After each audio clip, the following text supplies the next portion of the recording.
उद्धव गीता संसार का मिथ्यात्व निरूपण। जिस प्रकार गीता में भगवान ने अपने भगत श्रेष्ठ सखा अर्जुन की भक्ति पर प्रसन्न होकर संपूर्ण ब्रह्मांड का रहस्य बताया था, उस प्रकार उद्धव गीता में अपने प्रिय भगत उद्धव को विस्तार पूर्वक विविध उपदेश दिए हैं, जो सब लोगों के लिए कल्याणकारी हैं।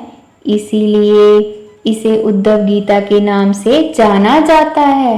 भगवान श्री कृष्ण जी बोले, हे उद्धव, मेरे कहे हुए अपने अपने धर्मों में सावधान रहकर और मेरी अनन्य शरण होकर अपने वर्ण, आश्रम और कुल के आचारों का निष्काम बुद्धि से आचरण करें। तो धर्मानुष्ठान से शुद्ध चित्त होकर ये देखें कि विशेष लोलुप पुरुष जिन त्रिगुण में कर्मों को सत्य मानकर करते हैं, उन सब का परिणाम विपरीत ही होता है। सोए हुए पुरुष के स्वप्न अवस्था में देखे हुए पदार्थ तथा चिंतन करने वाले के मनोरथ जैसे नाना रूप होने से मिथ्या होता है, उसी प्रकार त्रिगुणात्मिक अभेद बुद्धि भी मिथ्या ही है। मेरे प्रयाण हुए पुरुष निवृत्ति के लिए केवल नित्य नैतिक कर्म ही करें, प्रवृत्ति जनक काम में कर्मों को छोड़ दें। जिस समय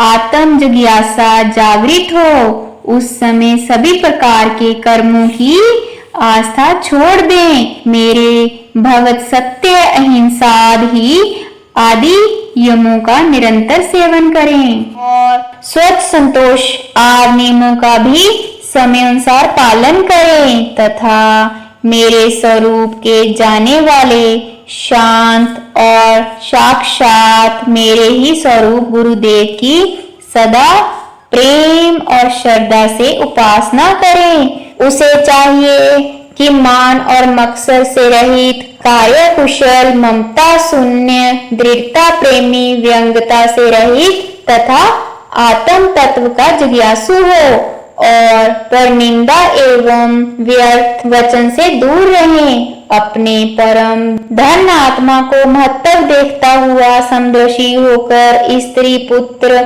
गृह भूमि, स्वजन और धन आदि में आना सत्य ममताहीन होकर रहें। इस प्रकार दाहे काष्ठ से दाह और प्रकट अग्नि पृथक होता है, उसी प्रकार दृश्य रूप स्थूल एवं सूक्ष्म शरीर से उनका साक्षी स्वयं प्रकाश आत्मा विलक्षण अर्थात अत्यंत भिन्न है। काष्ठ में प्रवृत्त हुए अग्नि ध्वंस, उत्पत्ति, सूक्ष्मता, महत्ता एवं अनेकता आदि काष्ठ के गुणों को ग्रहण कर लेती है, वैसे ही जन्म मरण आदि देह के धर्मों को आत्मा ग्रहण कर लेती है। चेतन स्वरूप पुरुष का जो ये सद्वादी गुण से बना हुआ शरीर है, इस जन्म मरण रूपी संसार का उससे संबंध है। इसलिए जिज्ञासा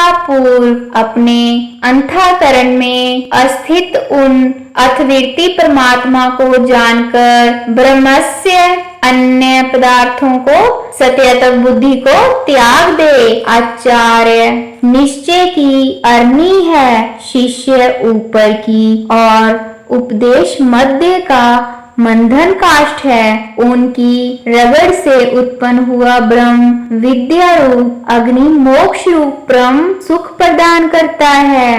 वो ब्रह्म विद्या रूप आदि निपुण और विशुद्ध बुद्धि गुणों से उत्पन्न हुई माया को ध्वंस कर देती है और फिर इस संसार के कारण रूप गुणों का नाश करके ईंधन रहित अग्नि के समान स्वयं ही शांत हो जाती है। हे उद्धव, यदि कर्मों के कर्ता और सुख दुख रूप फलों के भोक्ता जीवों का नानत्व तथा स्वर्ग आदि लोक कर्म प्रतिपादक शास्त्र और आत्मा की नित्यता स्वीकार करते हैं। समस्त पदार्थों की स्थिति प्रवाह रूप से नित्य मानते हो अथवा ये समझते हो कि घटपट आदि वह आकृतियों के भेद से उनके अनुरूप विभिन्न बुद्धियां उत्पन्न और ले होती रहती हैं। तो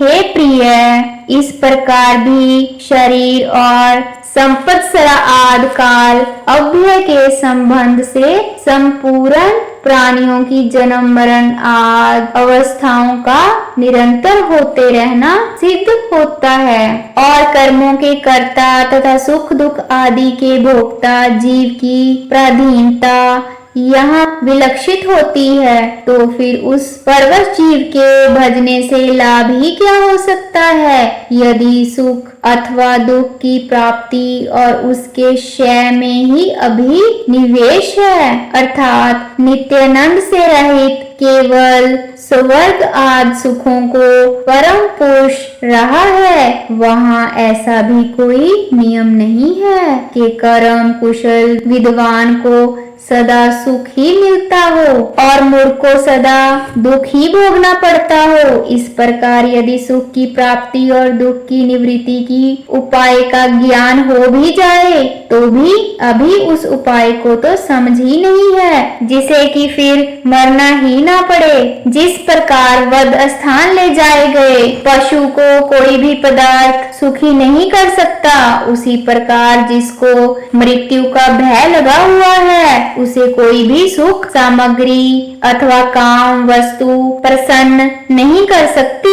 दृष्टि अर्थात लौकिक सुख भी भांति शुद्ध स्वर्ग आदि का सुख भी परस्पर किस प्रथा असूर्य नाश और क्षय आदि के कारण दोष युक्त ही है और नाना प्रकार के विभिन्न कामनाओं के कारण कृषि के समान निष्फल है। यदि किसी प्रकार कोई धार्मिक कृत्य यज्ञ आदि निर्विघ्न संपन्न हो जाती है तो उसे द्वारा प्राप्त होने वाले स्वर्ग आदि लोगों को जीव किसी प्रकार जाता है, वो सुनो। यज्ञों के द्वारा देवताओं का यजन करके याजक स्वर्ग लोक को जाता है और वहां अपने पुण्य कर्म से ऊपर जीत दिव्य भोगों को देवताओं के समान भोगता है।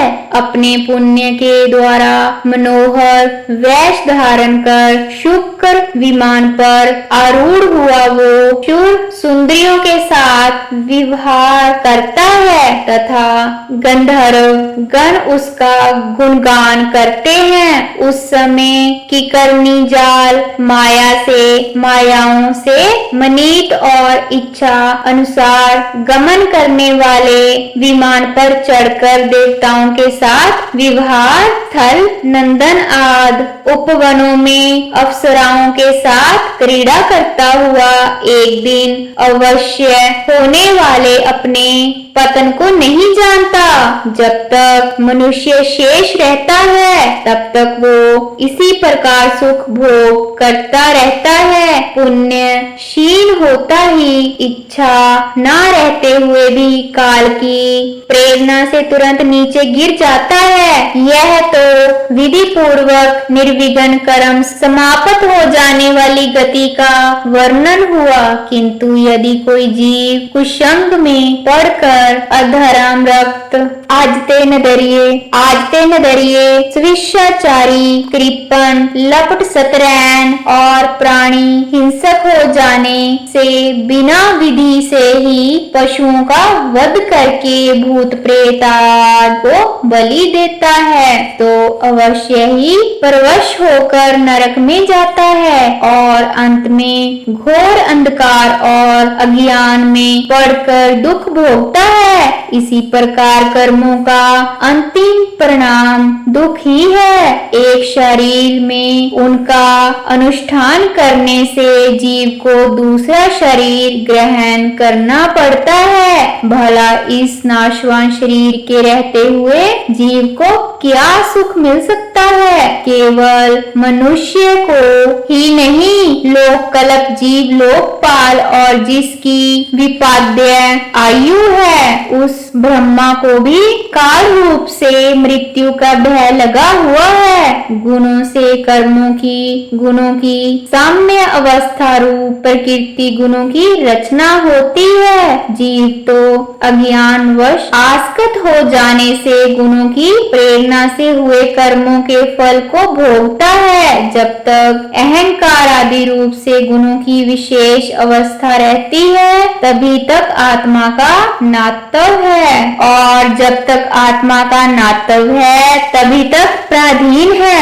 तथा जब तक पराधीनता है तभी तक ईश्वर आदि का भय है। आद्य जो इस कर्म कलाप के उपासक हैं वह इसी प्रकार शोका कुल हुए मोह को प्राप्त हुए। हे उद्धव, गुणों का वैषम्य होने पर काल जीव वैद लोग स्वभाव और धर्म आदि अनेकों नामों द्वारा मेरा ही निरूपण किया जाता है। आपको हमारी वीडियो कैसी लगती है?